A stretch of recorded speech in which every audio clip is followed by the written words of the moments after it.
विवाह का समय आप अपने कुंडली में स्वयं देख सकते हैं कि विवाह कब होता है। द्वादश भाव के मालिक के समय में भी आपका विवाह, शुक्र के साथ बृहस्पति भी बैठे हैं, तो बृहस्पति की महादशा में भी या उनके अंतरदशा में भी विवाह। मित्रों नमस्कार, आज का टॉपिक हम ले आए हैं कि विवाह कब होगा। विवाह का समय आप अपने कुंडली में स्वयं देख सकते हैं कि विवाह कब होता है।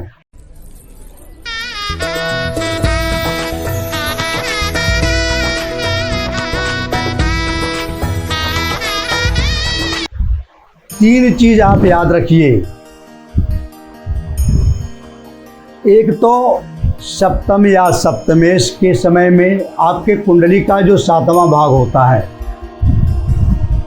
उसके मालिक, जैसे मेष लगन है तो सप्तम में आएगी तुला राशि, तो तुला राशि के मालिक शुक्र हुए। शुक्र के महादशा अंतरदशा नाथ का जब दशा आएगी तब आपका विवाह होगा। पहला ये हो गया। दूसरा, शुक्र के साथ जो ग्रह बैठते हैं, शुक्र के साथ बृहस्पति भी बैठे हैं, तो बृहस्पति की महादशा में भी या उनके अंतरदशा में भी विवाह आपका हो सकता है। दूसरा हो गया। तीसरा, सप्तम भाव में जो ग्रह बैठे हुए हैं उनके भी महादशा अंतरदशा नाथ में विवाह आपका हो सकता है। ये शास्त्रीय नियम मैं आपको बता रहा हूँ। अगर आप कमेंट करके मुझसे पूछोगे तो मैं आपको उस शास्त्र में पेज और अध्याय भी बता दूंगा। ये फलदीपता में भी है। दूसरा घर क्या हो गया? पहला घर तो हो गया सप्तम भाव। तीसरा घर हो गया आपका द्वादश भाव। द्वादश भाव के मालिक के समय में भी आपका विवाह हो सकता है, उसकी दशा और अंतरदशा जब आएगी।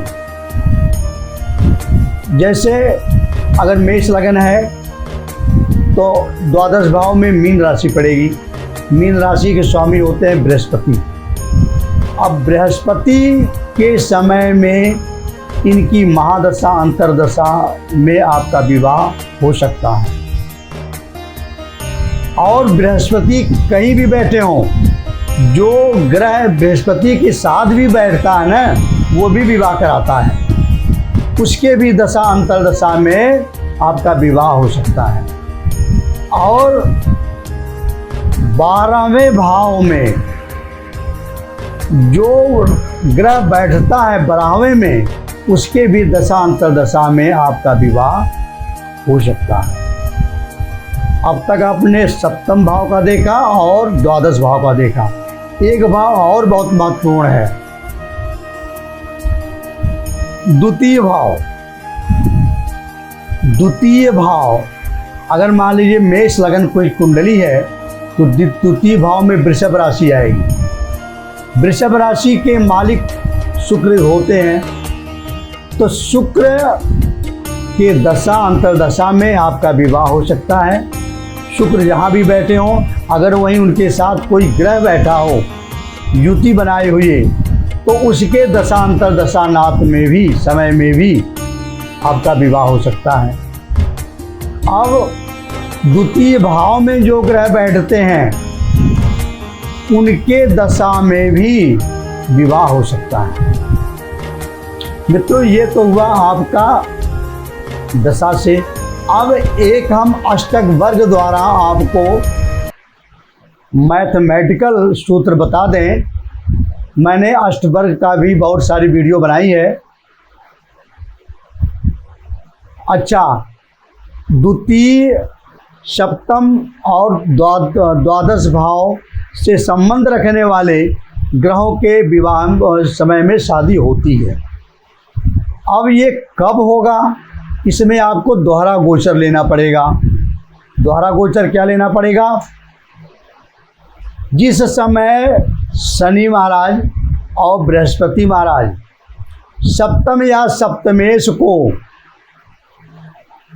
गोचर में प्रभावित करेंगे, दृष्टि डालेंगे, या सप्तमेश के ऊपर से ये सप्तमेश और लग्नेश दोनों शनि महाराज और बृहस्पति देव सप्तम भाव और लगन भाव, इन दोनों पर जब हम दृष्टि डालते हैं, जब ये दृष्टि डालते हैं गोचर में, उस समय आपका विवाह होकर रहेगा।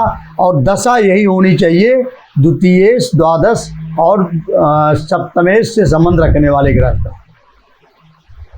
एक छोटी सी बात मैं और आपको बता दूं, ये जो वार्षिक वर्ष कुंडली बनती है, आपके वर्ष कुंडली में भी कैसे आप जानोगे कि विवाह का समय आ गया, आपके साल विवाह होगा कि नहीं होगा? तो जिस समय लग्नेश और कारेश, कारेश मीन्स कौन हो गए विवाह के लिए सप्तमेश, लग्नेश और सप्तमेश का इत्स्याल योग बना है। अगर इत्स्याल योग आपका बन रहा है लग्नेश से और सप्तमेश से, जिस साल बनेगा उसी साल इसमें मुंथा होते हैं। मुंथा जिस समय आपका नवम भाव, दसम भाव, एकादश भाव में होगा, उस साल आपके लिए शुभ कार्य होंगे। बाकी घरों में मुंथा अशुभ होती है।